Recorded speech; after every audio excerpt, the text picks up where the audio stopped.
एक समय की बात है। पंजाब शहर में एक छोटा सा परिवार रहता था।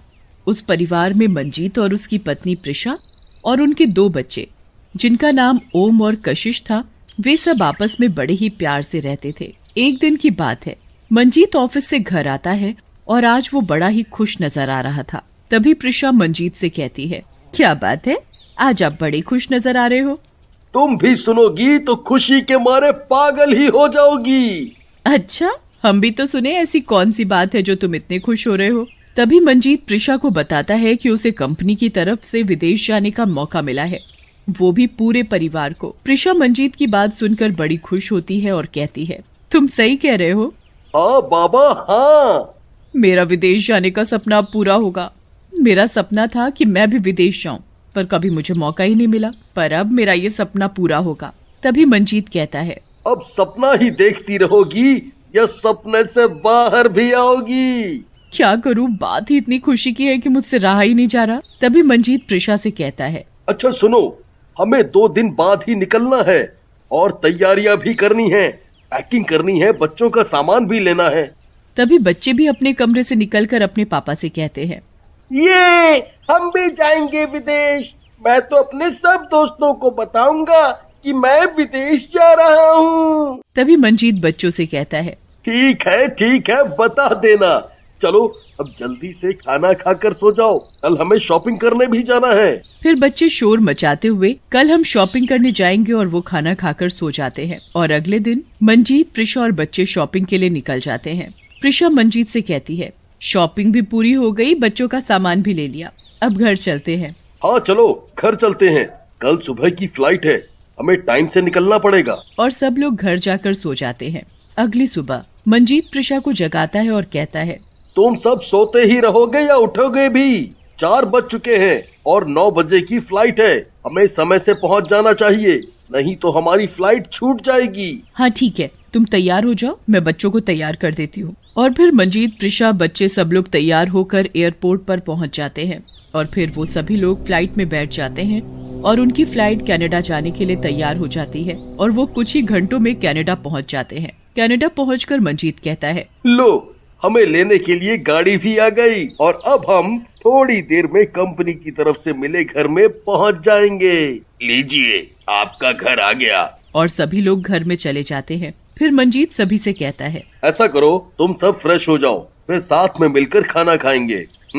सभी लोग फ्रेश होकर हॉल में खाना खाने चले जाते हैं। मंजीत, प्रिशा और बच्चे जब खाना खा रहे होते हैं तो प्रिशा को ऐसा लगता है जैसे और कोई भी है उस हॉल में, और वो मंजीत से कहती है, मुझे ऐसा क्यों लग रहा है जैसे इस हॉल में कोई और भी है। क्या प्रिशा, तुम भी कैसी बातें कर रही हो, यहाँ भला कौन हो सकता है। चलो अब सोने चलते हैं, बच्चे भी थक गए होंगे। फिर सभी लोग अपने अपने कमरे में सोने चले जाते हैं।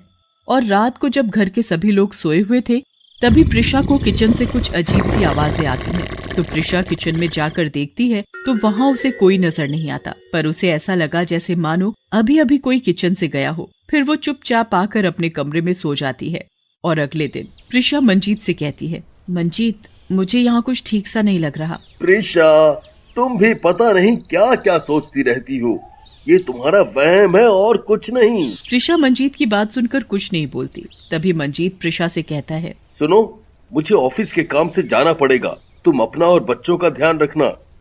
जी ठीक है, तुम जाकर अपना काम करो, मैं बच्चों का ध्यान रखूंगी। ये कहकर मंजीत ऑफिस के काम से चला जाता है और घर पर प्रिशा और बच्चे रह जाते हैं। प्रिशा बच्चों से कहती है, मैं नहाने जा रही हूँ, तुम लोग कहीं भी इधर उधर मत जाना। ठीक है मम्मी, हम कहीं नहीं जाएंगे। और दोनों बच्चे खेलने लग जाते हैं। खेलते खेलते ओम और कशिश बाहर गार्डन में आ जाते हैं। उन्हें पता ही नहीं चलता कि कब वो गार्डन में आ गए।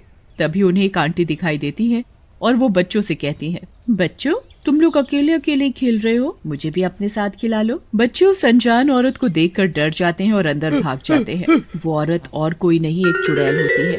तभी प्रिशा भी आ जाती है।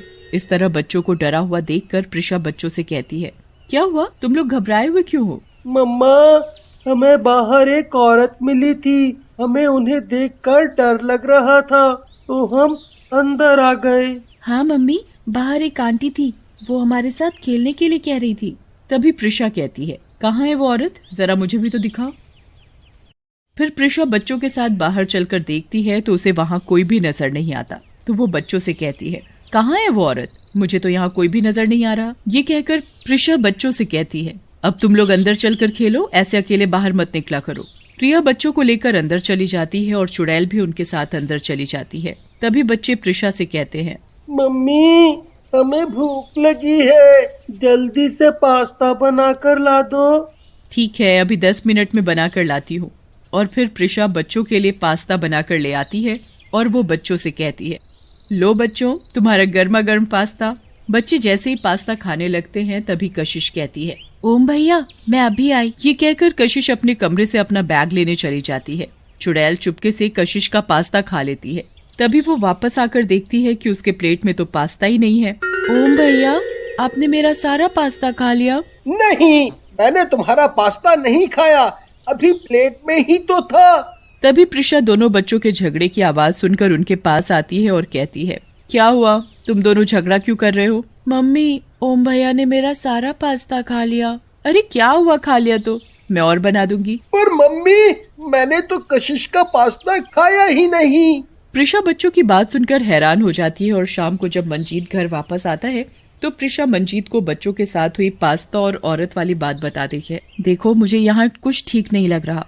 मैंने पहले भी तुम्हें बोला था पर तुमने मेरी बात नहीं मानी। प्रिशा, तुम बेकार में ही परेशान हो रही हो, ऐसा कुछ नहीं है। अच्छा, अब मैं सोने जा रहा हूँ, वैसे भी आज बहुत थक गया हूँ। और ये कहकर मंजीत सोने के लिए चला जाता है। उसे लेटते ही नींद आ जाती है। उधर प्रिशा और बच्चे भी खाना खाकर सो जाते हैं। तभी आधी रात को मंजीत की आंख खुलती है तो वो देखता है कि किचन से कुछ आवाजें आ रही होती हैं। वो किचन की तरफ जाकर देखता है कि एक चुड़ैल खाना खा रही है तो वो जोर से चिल्लाता है। तभी चुड़ैल मंजीत से कहती है, मुझसे डरो मत, मैं तुम्हें कुछ नहीं कहूंगी। तुम कौन हो और मैं कैसे मान लूं कि तुम मुझे कुछ नहीं कहोगी? मेरा नाम महिमा है, मेरा यकीन मानो, मैं तुम्हें कुछ नहीं करूंगी। मंजीत की आवाज सुनकर प्रिशा और बच्चे भी आ जाते हैं और वहाँ पर चुड़ैल को देखकर डर जाते हैं और कहते हैं, चुड़ैल, तुम यहाँ हमारे घर में कैसे? मैं यहाँ 2 साल से भटक रही हूँ। जब मुझे पता चला कि तुम लोग भारत से आए हो तो मेरी खुशी का ठिकाना नहीं रहा। मंजीत चुड़ैल की बात सुनकर कहता है, मैं कुछ समझा नहीं। चुड़ैल मंजीत और प्रिशा को अपने साथ हुई घटना के बारे में सब बताती है। मैं यहाँ अपने माँ बाप के लिए पैसे कमाने आई थी। मेरे माँ बाप बहुत ही गरीब थे। मैं अपने माँ बाप को हर वो खुशी देना चाहती थी जिसकी उन्हें जरूरत थी, पर यहाँ मेरी मौत हो गई। तुम्हारी मौत कैसे हुई?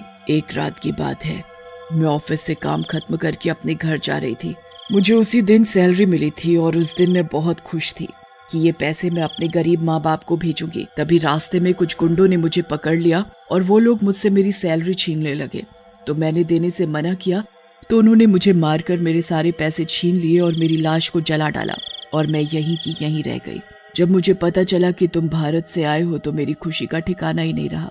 अब तुम हमें ये बताओ, तुम हमसे चाहती क्या हो?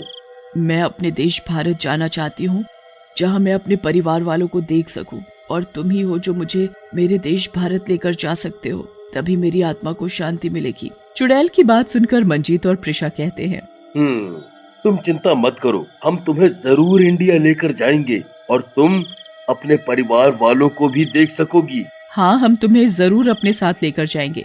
और फिर अगले दिन सभी लोग इंडिया जाने की तैयारियां करते हैं और वो रात की फ्लाइट से भारत वापस लौट आते हैं। अपने देश में आकर चुड़ैल बहुत ही खुश होती है और कहती है, आई लव माई इंडिया। हाँ, सही में अपना देश अपना ही होता है। और फिर अगले दिन मंजीत और प्रिशा चुड़ैल से कहते हैं, तुम्हारा परिवार कहाँ रहता है? हमें बताओ, हम तुम्हारे परिवार वालों से तुम्हें मिलवा देंगे। चुड़ैल मंजीत और प्रिशा को अपने घर का पता बताती है तो प्रिशा और मंजीत कहते हैं, ठीक है, कल ही हम जाकर तुम्हें तुम्हारे घर वालों से मिलवा देंगे। चुड़ैल बहुत खुश होती है। उसकी तो खुशी का ठिकाना ही नहीं था कि वो अपने परिवार वालों से मिलेगी। कल हम किसी पंडित जी से मिलकर चुड़ैल का सही तरीके से अंतिम संस्कार करवाएंगे जिससे कि उसकी आत्मा को शांति मिल सके। बात तो तुम्हारी बिल्कुल सही है। और अगले दिन मंजीत और प्रिशा चुड़ैल को उसके बताए पते पर लेकर जाते हैं और चुड़ैल के माँ बाप से मिलते हैं और उन्हें चुड़ैल के बारे में सब बताते हैं कि वो उनकी बेटी है। माँ, पिताजी, और वो रोने लगती है। माँ बाप अपनी बेटी को गले लगाकर बहुत रोते हैं। अब हमें आपकी बेटी का सही तरीके से अंतिम संस्कार करना होगा जिससे उसे मुक्ति मिल सके। और फिर सभी लोग पंडित जी के पास जाकर चुड़ैल का सही तरीके से अंतिम संस्कार कराते हैं और इस तरह चुड़ैल को मुक्ति मिल जाती है।